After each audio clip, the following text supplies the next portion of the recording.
مرحبا، يسعد أوقاتكم بكل الخير. أمتى ما كنتوا عم تحضرونا معكم دعد من صفحة الديجيتال بزنس اللي عم بعمله. وصراحة اللي زمان يمكن ما طلعت، بس ثاقبت هلأ. الكوميونتي عنا عاملة تشالنج، عاملة تحدي هيك لمدة 5 أيام، واليوم الثالث. فاليوم كانوا طلعوا بفكرة إنه هيك يطلع الواحد لايف ويحكي، فحبيت أنا استغل هيدي الفرصة، اطلع احكي عن شيء كمان هيك عم بيصير معي. بس بالاول قبل ما احكي حابه اشكر كل حدا عم يدعمني على صفحتي، على المتابعين اللي الي الجداد، كل حدا عم بحط لي كومنت لايك، اكيد بشكركم من القلب. لولا دعمكم اكيد نحن ما بنوصل لهون. تاني شيء رح احكي عن موضوع اكيد آه مهم، هو انه الاشخاص بيكونوا بيشوفوا مثلا هالدعايه، بيبعتوا لك انه هن مهتمين، حابين يعرفوا اكثر عن هيدي الفرصه. اول شيء بدنا نحكي، هيدي الفرصه هي فرصه بزنس، هي مش فرصه شغل اونلاين من بيتك. فرصه انك انت تاسسي بزنس لإلك من بيتك، من وين ما كان انت بتحبي. يعني انت مش ملزمه بالمكان، هيدي هي الفكره. بس هي فكره بزنس، انت بتكوني ما عارفه كيف بدك تبلشي، نحن هون بنعطيك الخطوات لحتى انت تبلشي. هلا نحن بس ياخذوا هيدي الفكره، اول خطوه انه يحضروا الجلسه المعلوماتيه، يعني الموجوده اللي نحن بنعطيهم اياها، بناخذ منهم الايميل، بناخذ بنعطيهم هيدي هاللينك وبيحضروا. فهون بيعملوا ستوب، يا ما بيرجعوا يتواصلوا معنا، او شو بيصير، بيقولوا لك نحن خايفين انه ليش بدنا ندفع 149. انا هون ال 149 دولار، بس بدي نوه انه هي ال 149 دولار ما بتعملوا بزنس فيها. ال 149 دولار يعني اذا كان في بزنس ب 149 دولار يعني اكيد في شيء غلط. ال 149 دولار لأنتوا تدرسوا المشروع وتشوفوا إذا هيدا الشيء بيناسبكم أو ما بيناسبكم. أكيد من خلاله رح تتعرفوا على أشياء كتيرة، من خلال العمولات، كيف العمولات بتكون، شو هي المنتجات، الشركة اللي بنتعامل معاهم، الاستراتيجيات اللي انتم تبلشوا فيهم بهذا البزنس.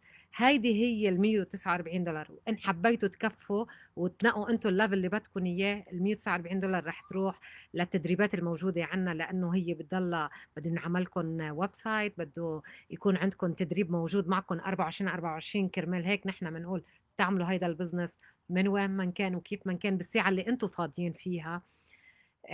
فكرمال هيك هيدي ال 149 بس لتدرسوا المشروع، تشوفوا ان كان هيدا المشروع بناسبكم او ما بناسبكم. هون رح ترجعوا تسترجعوا مصرياتكم، نسبكم رح يروح للتدريبات الموجوده، والويب سايت لينبنى لكم ويب سايت باسمكم وتقدروا تشتغلوا. واذا ما حبيتوا، درستوا المشروع ما حبيتوا، اكيد المبلغ رح يرجع. هون شو بيضمن لكم انه المبلغ رح يرجع؟ انه مازال رح يرجع. اجاني السؤال اليوم هلا من شي ساعه، اذا رح يرجع المبلغ ليش بدكم تطلبوا؟ خليني اقول لكم شغله، نحن يمكن معودين كل شيء ببلاش، كتر منه مش هيك، كل شيء ببلاش ما بنعطيه قيمه.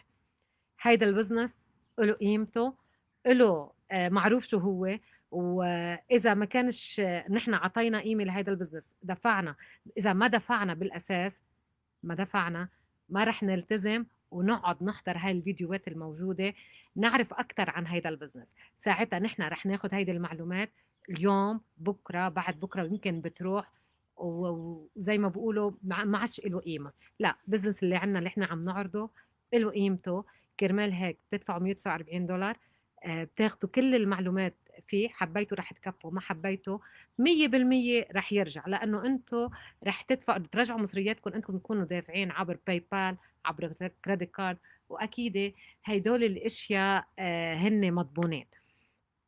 هون حسيتوا حالكم رح تكفوا، بتكفوا بالمرحله اللي بعدها، وما حسيتوا المبلغ رح يرجع. فهون انا رسالتي لكم، ما تخلوا الخوف يوقفكم، ما تخلوا 149 دولار توقفكم. يمكن تكون هيدي الفرصه لإلكم. فما بعرف، في كتير هيك امرار يمكن انا صارت معي. آه، شفت شيء اونلاين، اندفعت، فتت فيه طلع مش مزبوط، وانتم يمكن تكونوا نفس الشيء، كرمال هيك خفتوا. لا، نحن هون عندنا البزنس مجرب، سيستم واضح، في له اكثر من 10 سنين بالسوق السيستم. اللي بيقرب لكم، اللي بيقدم لكم التدريبات، اللي بيقدم لكم المنتور شيب من مساعد ومدرب، واكيد اللي كلنا عم نطمح له، الهاي تيكت كوميشن، العموله العاليه اللي الكل واحد فينا هو عم يطمح لها. فهيدا السيستم هو مجرب على ايدي خبراء، 100% ماشي. نحن قانونيات، بندفع تاكس كل اخر سنه، كرمال هيك ما حدا في يشتغل فيه لهيدا البزنس الا اذا كان قانوني بالبلد. هذا البزنس عالمي بتعملوه من وين ما كان، بس اكيد بدكم تكونوا، اذا كنتوا بامريكا، بكندا، باستراليا، باوروبا، بده يكون عندكم اوراق قانونيه. فحبيت هيك اوضح هيدي الفكره. اطلع كمان كمل بالتحدي الموجود بالكوميونتي معنا، كون جزء منه. واذا حابين تعرفوا اي شيء اكيد ابعتوا لي بالكومنت. اذا حدا حابب يسال اي سؤال انا جاهزه.